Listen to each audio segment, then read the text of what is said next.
Hello दोस्तों, आज की इस नए वीडियो में स्वागत है फ्रेंड्स।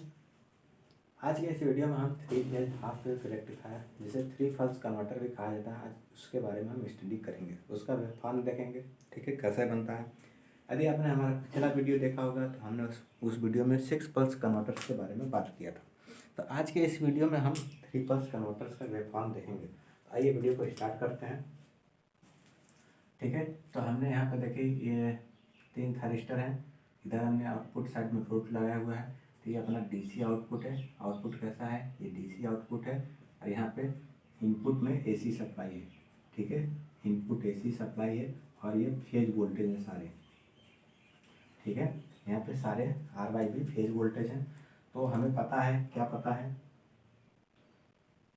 हमें पता है कि ये जो है तीनों फेज वोल्टेज आपस में एक दूसरे से V R V Y V, ठीक है, ये आपस में एक दूसरे से 120 डिग्री डिस्प्लेस रहेंगे। ठीक है, ये एंगल कितना है? 120 डिग्री। ठीक है, इसी तरह सारे के बीच एंगल जो है 120 रहेगा। ठीक, तो यहाँ पे इसको आप लिख दो वी आर फेज, समझने के लिए वी फेज, यहाँ पे वी वाई फेज। ठीक है, तो कोई एक एग्जांपल के लिए मैं इसका मतलब मान लो आर फेज को लेता हूँ। R V R phase equal to, इसको लिखते हैं V M phase sine omega T. ठीक है, इसका साइनसॉइडल फॉर्म इस तरह से हमने लिखा है। तो अब आइए इसका वेव फॉर्म ड्रॉ करते हैं। तो सबसे पहले हमने आर फेज के लिए रेड कलर यूज करेंगे। ये रेड कलर यूज करते हैं। तो सबसे पहले हम आर फेज ड्रॉ करते हैं। तो आर फेज का हमने यहाँ देखिए इसका पॉजिटिव साइकिल हमने बना दिया। ये हमारा हमने इसका नेगेटिव साइकिल बना दिया। ठीक, तो ये अपना कौन सा हो गया? B R phase. अब हम बनाएंगे वाई फेज। वाई फेज जो है वह आर फेज से 120 डिग्री लैग करेगा। तो लैग करेगा तो हम ये वाई फेज को हम यहाँ से स्टार्ट करते हैं। हमारे पास वाई फेज को इसको यहाँ से स्टार्ट करते हैं। ये हो गया, ये हो गया बी वाई। अब इसके बाद आता है बी फेज। बी फेज का भी वेव फॉर्म हम इसको ड्रॉ करते हैं। तो आप देखो जो जो बी फेज है, ठीक है, वो बी फेज क्या है कि आर फेज से लीड कर रहा है 120 डिग्री। ठीक है, आप ऐसे समझो जो बी फेज है वह लैग करेगा 240 डिग्री। ठीक है, बी फेज 240 डिग्री लैग करेगा। तो यहाँ से आर फेज यदि यहाँ 0 से स्टार्ट हुआ है तो बी फेज वाला 240 से स्टार्ट होगा, 240 डिग्री से। तो ये यहाँ से स्टार्ट होगा। ठीक है,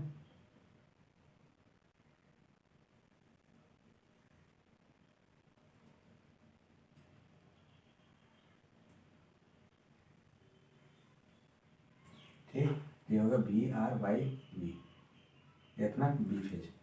ठीक, तो इस तरह से हमने इसका वोल्टेज का वेवफॉर्म ड्रॉ कर लिया। अब हमें क्या ड्रॉ करना है? इसका डिफरेंट फायरिंग एंगल पे इसका वोल्टेज का वेवफॉर्म ड्रॉ करना है।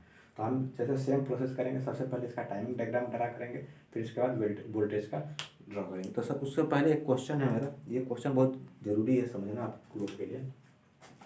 ये क्वेश्चन है, यहाँ पे एक 3 डायोड हैं। आपको ये बताना है, ये अपना आर लोड है, ये अपना न्यूट्रल है, यहाँ पे -5 वोल्ट है, यहाँ पे 10 वोल्ट है, +10 वोल्ट, यहाँ पे +15 वोल्ट। ये डायोड D1 है, ये डायोड D2 है, ये डायोड D3 है, ये R है, यहाँ पे आउटपुट वोल्टेज ये आउटपुट। तो आपको ये बताना है कि लोड इस कौन से दो, यहाँ पे आर जो है ना, आर लोड के क्रॉस कितना वोल्टेज होगा। ठीक है, तो find output voltage across R load. ठीक है, मैं लिख नहीं रहा हूँ, आप लोग यहाँ पे भी आउटपुट निकालना है इस क्वेश्चन के लिए। ये अपना क्वेश्चन है,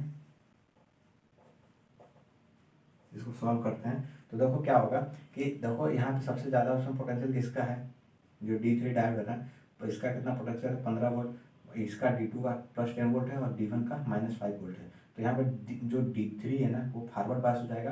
तो ये जब फॉरवर्ड बायस हो जाएगा तो जो जो करंट है ना वो ऐसे पास करेगा। तो जो इस रेजिस्टेंस के क्रॉस जो वोल्टेज आ जाएगा ना वो कितना हो जाएगा 15 वोल्ट। कितना हो जाएगा, जब 15 वोल्ट इस रेजिस्टेंस के क्रॉस हो जाएगा तो आप खुद ही सोचो कि जब यहाँ पे 10 है यहाँ पे 15 है तो ये D2 क्या होगा, ऑन होगा या ऑफ होगा। तो ऑफ होगा क्योंकि यहाँ पे 10 है यहाँ पे 15 है, तो ये D2 रिवर्स बायस हो जाएगा। यहाँ पे D1 भी है रिवर्स बायस हो जाएगा क्योंकि यहाँ पे +15 है यहाँ पे -5 है। ठीक है, तो यहाँ पे क्या होगा D3 क्या है फॉरवर्ड बायस और D1 और D2 क्या है रिवर्स बायस। ठीक है, आपको इस तरह से इसको ये क्वेश्चन था। आप देखो इस क्वेश्चन को हमने जो समझा है अब उसको इसी प्रिंसिपल को हम यहाँ पे यूज करेंगे। ठीक है, तो इसके पहले हमें क्या करना पड़ेगा कि हर जो ये देखो हर जो इंटरवल है ना वो 60 डिग्री का, तो हमें इसको 30 डिग्री में इंटरवल में डिवाइड करना है। ठीक है, तो इसको मैं डिवाइड कर दे रहा हूँ 30 डिग्री के इंटरवल में। ये आपको अभी समझ में आ जाएगा क्योंकि किया हूँ 30 डिग्री में। हर इंटरवल को हमने यहाँ पर 30 डिग्री में डिवाइड किया करना है। और हमें इसमें जो है अल्फा इक्वल टू 0 फायरिंग जब हमारा 0 होता है तब के लिए वेव फॉर्म ड्रा करना है, जब हमारा फायरिंग एंगल 30 डिग्री होता है तब के लिए वेव फॉर्म ड्रा करना है, जब हमारा फायरिंग एंगल 60 डिग्री होता है तब के लिए वेव फॉर्म ड्रा करना है। ठीक है, अब देखो तो सबसे पहले हम इसका टाइमिंग डायग्राम ड्रा करते हैं। टाइमिंग डायग्राम इसको बोलते हैं। अल्फा इक्वल टू 0 डिग्री पे इसको क्या आप बोलते हैं, अल्फा को फायरिंग एंगल। ठीक है, तो अब यहाँ पे देखो इस इंटरवल में इस यहाँ से लेके यहाँ तक में ऐसा कौन सा वेवफॉर्म जिसका मैग्नीट्यूड सबसे ज़्यादा है। तो आप यहाँ पे देखो इस इंटरवल में यहाँ से यहाँ तक में ये आर फेज है ना, आर फेज का वोल्टेज जो है वो सबसे ज़्यादा है।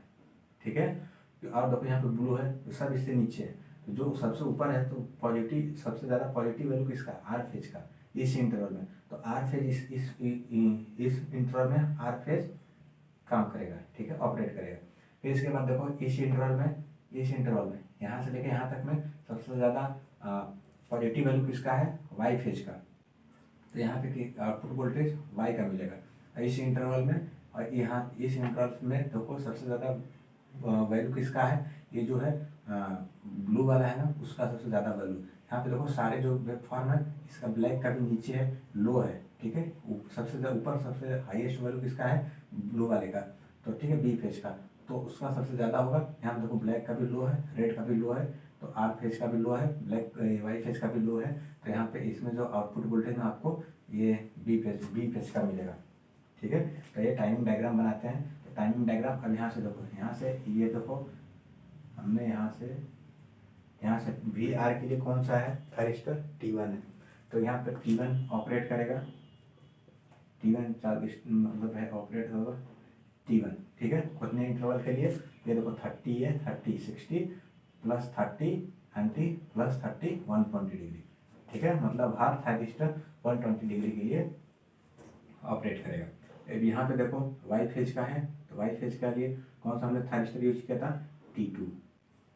तो T2 भी अपना वाई फेज के लिए हो गया। अब यहाँ पे बी फेज के लिए T3 थरिस्टर यूज किए हैं, तो यहाँ पे ये T3।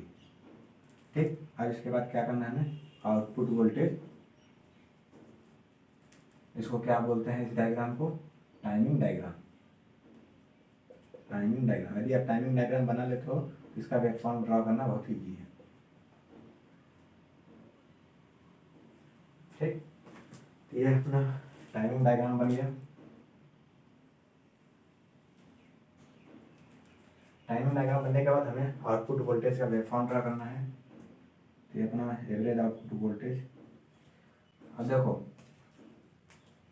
यहाँ पे देखो हमने यहाँ देखा T1 का जब थरिस्टर ऑन था तो ये हमने आर फेज का वोल्टेज मिलेगा। आर फेज का जैसा वेव फॉर्म बनाना है इस इंटरवल में वैसा ही आपको जस्ट बनाना है।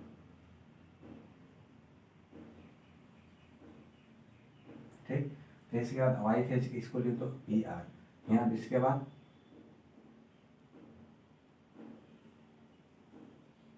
ये हो गया बी वाई, फिर इसके बाद बी बी।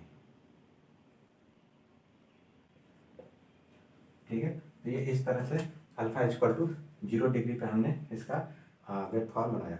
अब इसके बाद हमें क्या करना है कि अल्फा इक्वल टू 30 डिग्री पे इसका वेब फॉर्म बनाना है। अल्फा इक्वल टू 30 डिग्री पे इसका टाइमिंग डायग्राम सबसे पहले बनाएंगे। तो सबसे पहले टाइमिंग डायग्राम बनाने के लिए आपको क्या देखना है, अल्फा इक्वल टू 30 डिग्री पे। तो अब यहाँ पे देखो, हर जो थायरिस्टर था तो 0 डिग्री पे ऑपरेट कर रहा था ना, अब वही जो थायरिस्टर उसको 30 डिग्री आगे मूव कर दो। ठीक है, तो यहाँ पे देखो जब ये T1 है ना, तो यहाँ से स्टार्ट हो रहा था, अब इसको 30 डिग्री आगे मूव करोगे तो ये T1 जो है यहाँ से स्टार्ट हो जाएगा। यहाँ से कितने इंटरवल के लिए, 120 इंटरवल के लिए, 120 डिग्री, 120 डिग्री के लिए। ठीक है, तो यहाँ से T1 स्टार्ट कर दो, फिर इसके बाद T2 हो गया,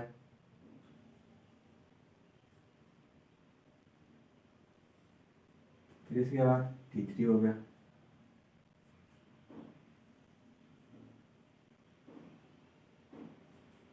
ठीक है, ये अब यहाँ पे देखो हो गया ना। अब हमें क्या करना है, इसका वोल्टेज का वेव फॉर्म ड्रा करना है, वोल्टेज का वेव फॉर्म। ठीक, तो अब यहाँ पे देखो इस इंटरवल में T1 के लिए कौन सा, T1 किस फेज के लिए था, आर फेज के लिए। आर फेज का इस इंटरवल में वेव फॉर्म कैसा है, आर फेज ये है ना अपना, आर फेज का वेव फॉर्म कैसा है ये देखो आप। इस इंटरवल में वेव फॉर्म जब आप देखोगे ना, तो यहाँ से देखो T1 है ना, T1 यहाँ से लेके यहाँ पर ये वाला इंटरवल, ये वाला इंटरवल देखो बेस का वेव फॉर्म ऐसे है। तो आपको सिर्फ यही इसका वेव फॉर्म ड्रॉ करना है।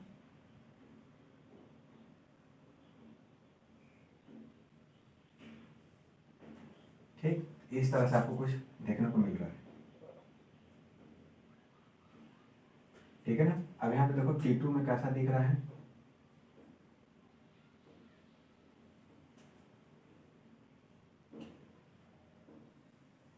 ऐसा दिख रहा है।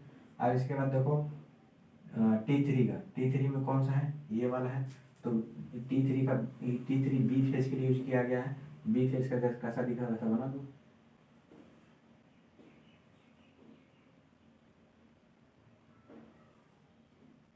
ये हो गया बी आर, ये हो गया बी वाई, ये हो गया बी फेज बी फेज। ठीक है, तो इस तरह से आपको अल्फा इक्वल टू 30 डिग्री पर आपका वोल्टेज का वेव फॉर्म, आउटपुट वोल्टेज का वेव फॉर्म बनेगा। इसी में क्वेश्चन पूछा जाता है कि जब आपका अल्फा इक्वल टू 60 डिग्री हो तब आपका वेव फॉर्म कैसा बनेगा। तो मैं यहाँ पर टाइमिंग डायग्राम पहले बना देता हूँ। अब यहाँ पे देखो जब 60 alpha equal to 60 degree, alpha equal to 60 degree पे, तो जो आपका T1 था ना उसको 60 डिग्री और आगे फॉरवर्ड मूव कर दो। ठीक है, अब यहाँ पे देखो जब फॉरवर्ड मूव करोगे तो इसको 60 डिग्री आगे मूव करोगे ना, तो जो यहाँ से स्टार्ट होगा हो रहा था, अब ये यहाँ से स्टार्ट होगा, यहाँ से स्टार्ट होगा तो ये देखो 30 + 30 कितना हो गया 60। तब जो T1 था ये यहाँ से स्टार्ट होगा, यहाँ से स्टार्ट होगा, कितने इंटरवल के लिए ऑपरेट करेगा, टोटल 120 डिग्री। तो 120 डिग्री यहाँ हो जाएगा। फिर इसके बाद T1 के बाद T2 ऑपरेट करेगा, T2 कितने,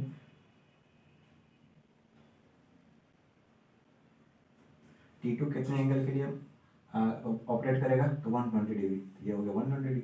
अब इसके बाद कौन ऑपरेट करेगा, T3, तो T3 का ये हो गया 120 डिग्री। अब इसके बाद क्या करना है, आउटपुट वोल्टेज का वेव फॉर्म ड्रा करना है। ये अपना आउटपुट वोल्टेज का वेव फॉर्म हो गया, हमने यहाँ पे इसको ड्रॉ करते हैं। अब यहाँ पे देखो यहाँ पे T3 है, T3 बी फेज के लिए था, तो बी फेज है ना, तो बी फेज का वेव फॉर्म कैसा है, इस इंटरवल में, इस इंटरवल में बी फेज का वेव फॉर्म कैसा, देखो ऐसा है, ये वाला ये पोर्शन, इतना पोर्शन ड्रॉ कर दो, जैसा है ना बस वैसे just as it is draw कर दो, ये हो गया। अब इसके बाद देखो T1 है, T1 आर फेज के लिए था, तो आर फेज का वेव फॉर्म यहाँ पे देखो कैसा है, तो ये ऐसा है, तो यहाँ पे भी ड्रॉ कर दो वैसे ही।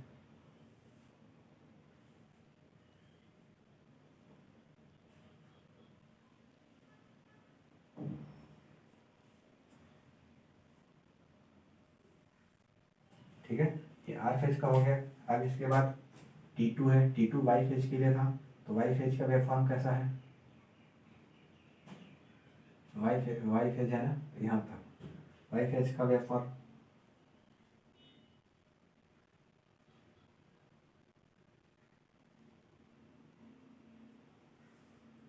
ठीक। अब इसके बाद T3 है, तो T3 का वेव फॉर्म कैसा है, ऐसा है। ठीक है, तो इस तरह से आपको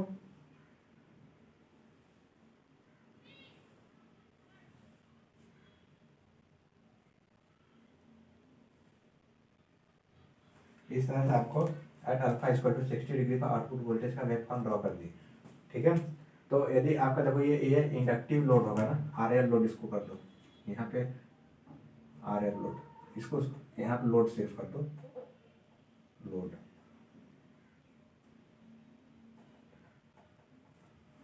ठीक है, अपना लोड RLST हो सकता है, RL भी हो सकता है, RLE भी हो सकता है लोड। तो अब यहाँ पे देखो अपना जो लोड है ना, यहाँ पे आपको निगेटिव वोल्टेज मिला है। तो यदि आपका जब निगेटिव वोल्टेज तभी मिलेगा जब आपका कैसा लोड हो, इंडक्टिव लोड हो।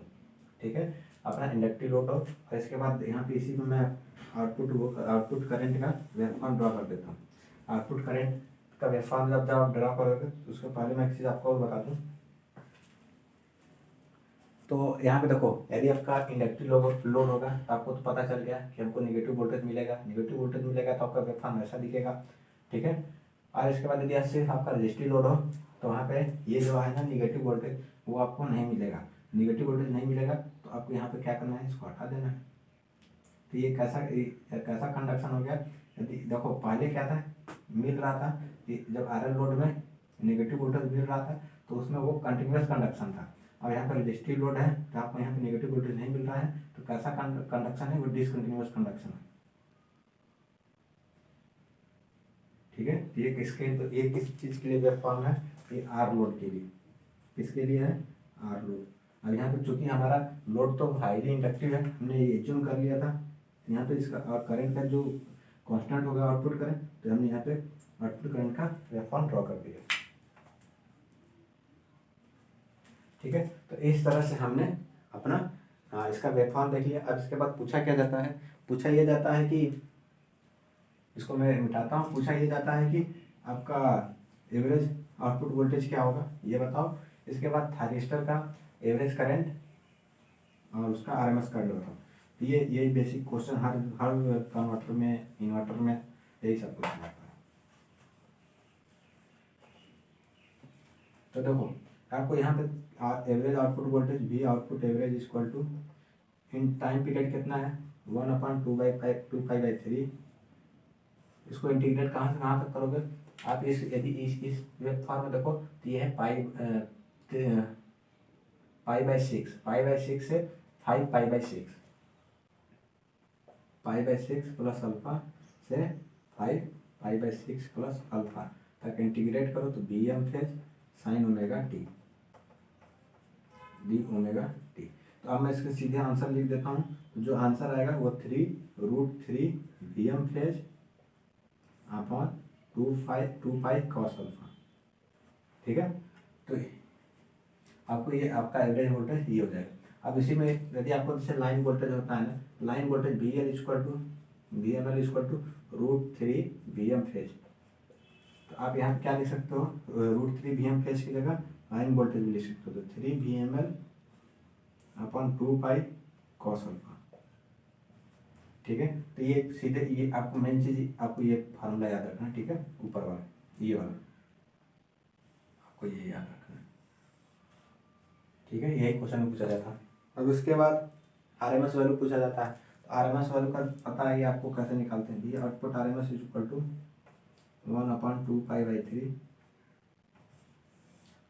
अंडर रूट में ले लिए। इसके बाद लिमिट लगा दो पाई/6 प्लस अल्फा से 5 पाई/6 plus alpha BM phase sine omega T square कर दो डी ओमेगा टी। अब इसको सॉल्व कर दो तो आपका क्या हो जाएगा, RMS आउटपुट RMS वोल्टेज पता चल जाएगा। ठीक है, इसके बाद क्या पूछता है, इसको मैं मिटा देता हूँ, ऊपर वाला नोट कर लेना, इसको मिटाता हूँ मैं। फिर इसके बाद पूछता है कि सप्लाई करंट, थायरिस्टर का एवरेज करंट और थायरिस्टर का RMS करंट। ठीक है, तो थायरिस्टर का एवरेज करंट I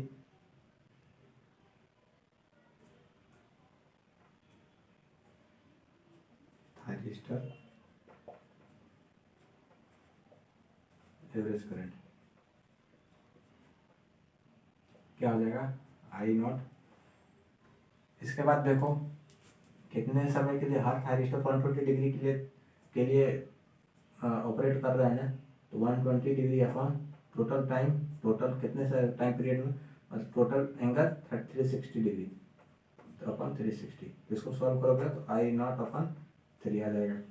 फिर इसके बाद पूछता है यही इसका आपका सप्लाई एवरेज करंट भी हो जाएगा, क्योंकि देखो वही जो एवरेज करंट है ना वही तो फेज से भी फेज सप्लाई से भी तो वही तो पास कर रहा है। अब इसके बाद जो थायरिस्टर से पास कर रहा है, अब इसके बाद होता है सप्लाई या बोलो थायरिस्टर आरएमएस करंट, मैं थायरिस्टर लिख देता हूँ, थायरिस्टर आरएमएस करंट कितना हो जाएगा आई नॉट, टोटल कितने समय के लिए ऑन हुआ है 120 डिग्री अपन 360 आई नॉट अपन √3, यही आपका हो जाएगा supply RMS current, supply RMS current, यही आपका हो जाएगा supply average voltage average current, supply